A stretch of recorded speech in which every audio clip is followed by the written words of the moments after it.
Hi there. I want to talk about dictatorships, and I want to show you how you can become a dictator. Show you the necessary steps, in my opinion.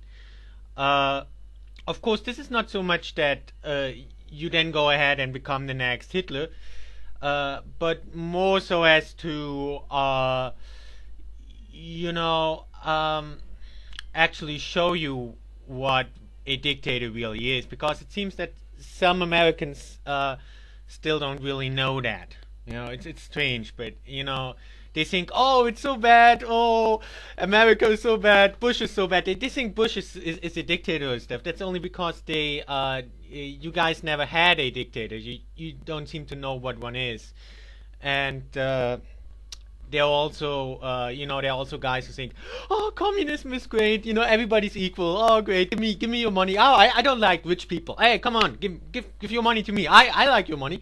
There's still people who think like that. Actually, it's like, jealousy. They want to have the money that other people have, and they say, oh no, you're so rich, you have too much money. Give it to me. I'm poor. I want to have your money.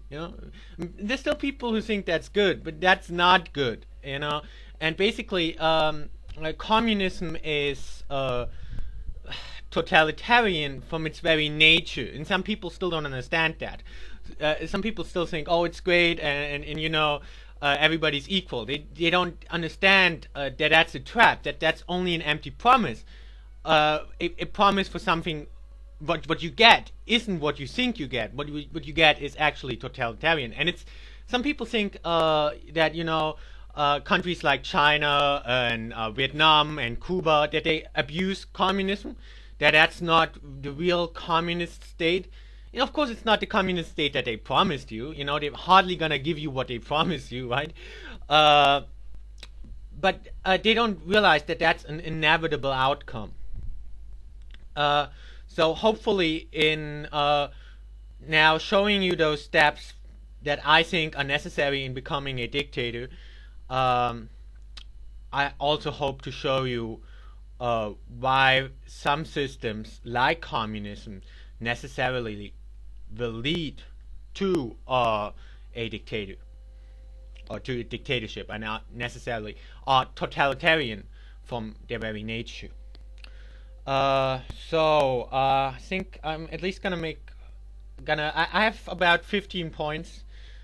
I think I'll at least make the first 5 or something, and then we do another one. So I have to break it in parts because it can only be like 10 minutes. So here we go. Before I start, I really want to make this clear. This isn't meant seriously. It's meant to expose those methods instead of actually teaching them to you. So here we go. Step 1. What it requires of you. You should have zero conscience and only care about material gains. And you should have familiarized yourself with Darwin, and you're probably gonna love him. Why Darwin is important that will become more clear later on. I don't have any biases, against, but it really is an important step for dictatorship. So why it is, that will become clear later on. I will go into that. Step 2. Finding your victim group. Now, in your country, there should exist a religious, racial, political, or economical minority that makes up about 5 to 10% of the citizens there, with the other 95% of the citizens being skeptical or at least ignorant about that minority. Now, that minority is going to be your victim group, even if you personally have nothing against them. You're going to need a victim group. It doesn't have to, historically it has been Jews or capitalists. As I said before, like, it's jealousy. You say, oh, why does that Jew have so much money? Oh, why does that capitalist have so much money? So, they're using people's jealousy to,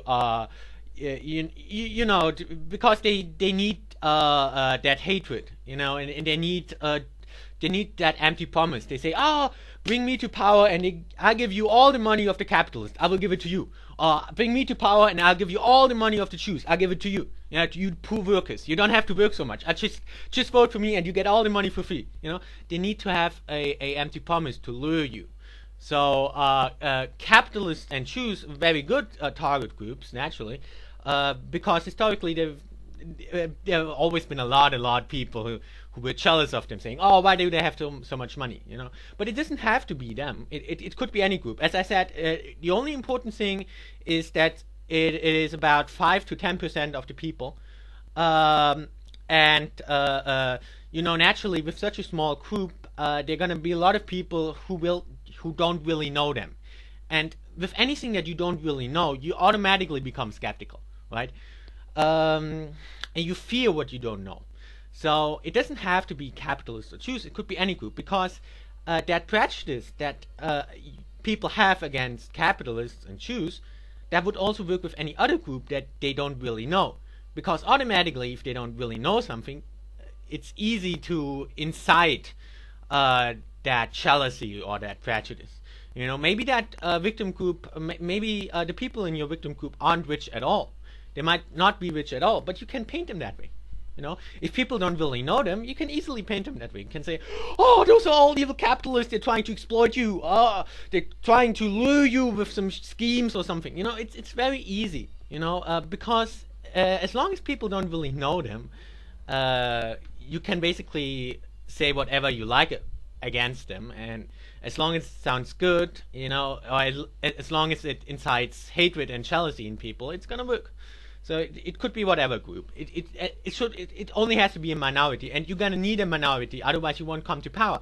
Why you need one, I'll also go into that later on. You have to target that minority, you know, because in order to make people fanatically, they need something that they can hate. They need a minority that they can hate, that nobody really understands and stuff. So step 3. Finding supporters. You need supporters, otherwise, of course, it's not going to work.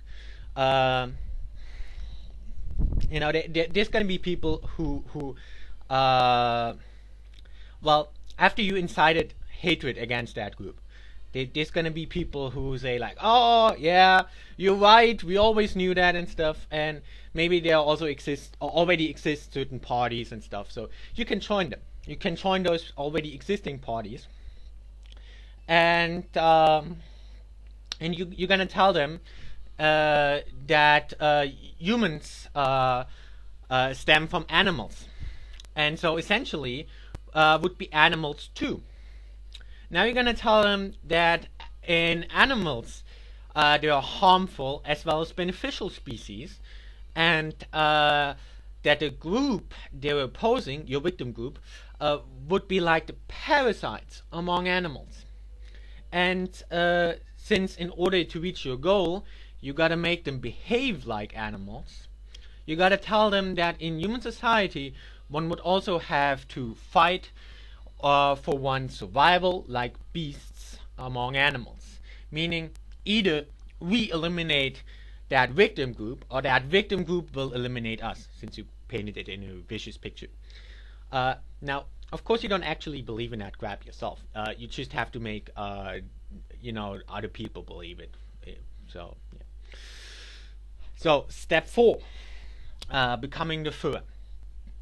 After you talk with your would-be supporters, some of them will probably agree with what you said, while some others will say that you're too extreme. Anyway, you're gonna demand that they make you the head of their organization. If they refuse, just make your own organization in which you are the head, because you have to be the head, you know. Otherwise, of course, naturally, of course, you can later on. You can always kill the current head or something, but in the end, you got to be the head. So the ones who believed you, they're gonna join you one way or another, no matter whether you joined them or made them join you. As long as people have that jealousy and that hatred against your victim group, they're gonna join you. So let's see, how much minutes do we still have? Okay, gotta stop. So end of first part. I'll go into the next steps next one.